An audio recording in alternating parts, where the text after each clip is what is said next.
मध्य प्रदेश की राजधानी भोपाल में फ्रांस के राष्ट्रपति इमैनुअल मैक्रों के खिलाफ कांग्रेस विधायक आरिफ मसूद की अगुवाई में बड़ा प्रदर्शन हुआ।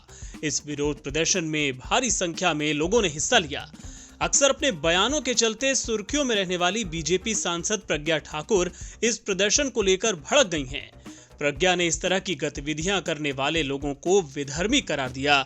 उन्होंने चीन की मिसाल देते हुए कहा कि भारत में भी ऐसे नियम बनने चाहिए। उन्होंने यहां तक कह डाला कि भोपाल में गद्दारों की कमी नहीं है। आपको बता दें कि प्रज्ञा ठाकुर खुद भी 2008 मालेगांव बम धमाकों की आरोपी हैं और उन पर फिलहाल मुकदमा चल रहा है। क्यों यही वर्ग होता है और जब ये वर्ग होगा और जहाँ जहाँ भी ये वर्ग है, ये विधर्मियों को सब जगह दंड मिल रहा है। क्यों चीन में ये नहीं उचक पाते? जो चीन कहता है, यहाँ जो नियम बनाते हैं इनको वहाँ चलना पड़ता है।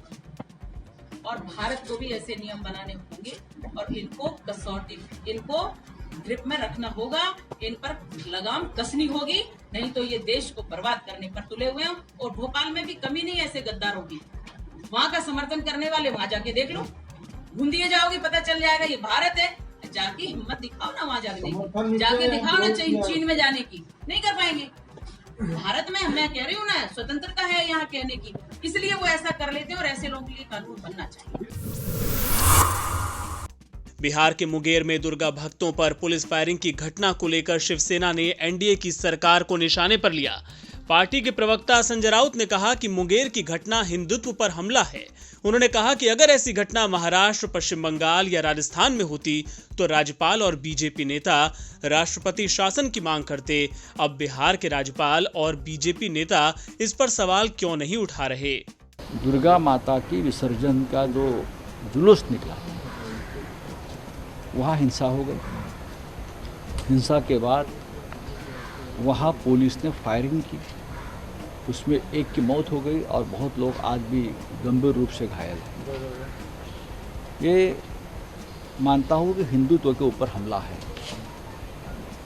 इस प्रकार से अगर दुर्गा माता के जुलूस पर हमला महाराष्ट्र में या पश्चिम बंगाल में होता तो मुझे पूरा विश्वास है वहाँ के राज्यपाल और वहाँ के सभी बीजेपी के हमारे जो पॉलिटिकल जो नेता है, राजकीय नेता है, वो सभी ने सबसे पहले वो मांग करते थे कि वहाँ राष्ट्रपति शासन लगाओ, सरकार को बर्खास्त करो, और ये सरकार हिंदुत्व विरोधी है।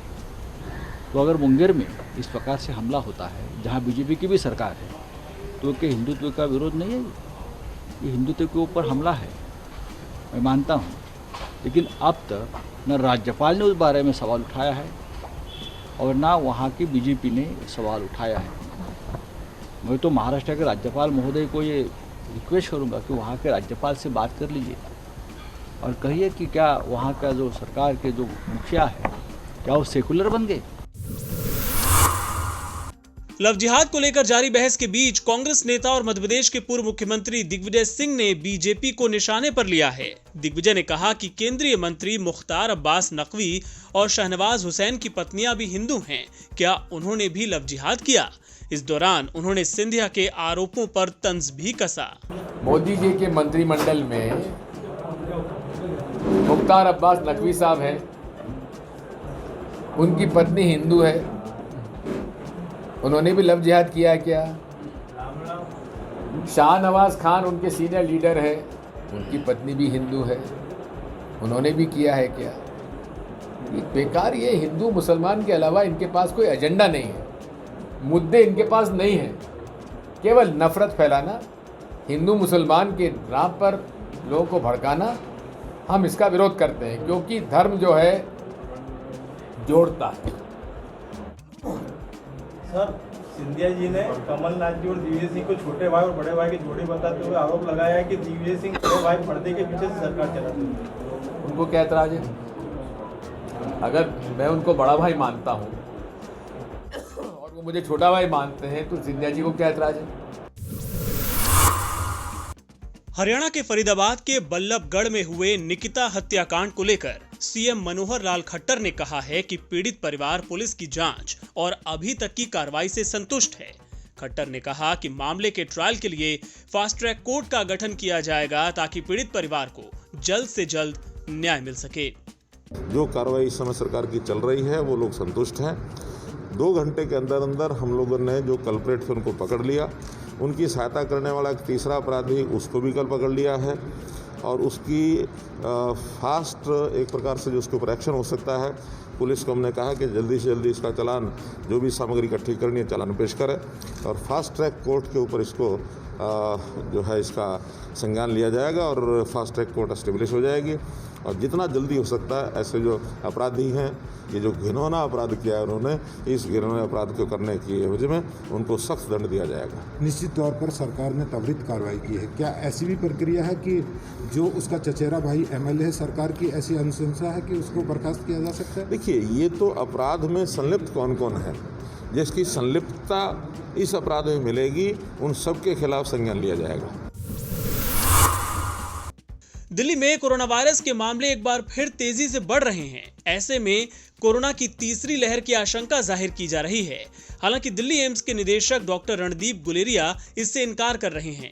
एक निजी टीवी चैनल से बातचीत में गुलेरिया ने तीसरी लहर की आशंका को नकारते हुए कहा कि ये अभी दूसरी लहर ही है जो फिर से तेजी पकड़ रही है। डॉक्टर गुलेरिया ने कहा कि लॉकडाउन खुलने और मामले कुछ कम होने के बाद लोगों ने ढिलाई बरतनी शुरू कर दी है।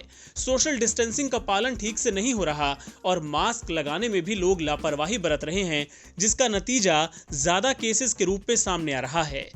डॉक्टर गुलेरिया ने इसके लिए मौसम और प्रदूषण को भी जिम्मेदार बताया। उन्होंने कहा कि प्रदूषण के कारण वायरस ज्यादा देर तक हवा में रहता है।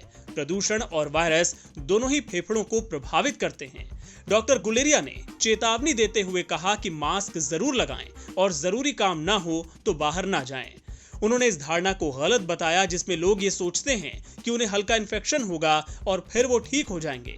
डॉक्टर गुलेरिया ने कहा कि लोग ये भूल जाते हैं कि वो वायरस को अपने घर ला रहे हैं, जिससे बुजुर्ग और बच्चे प्रभावित हो रहे हैं।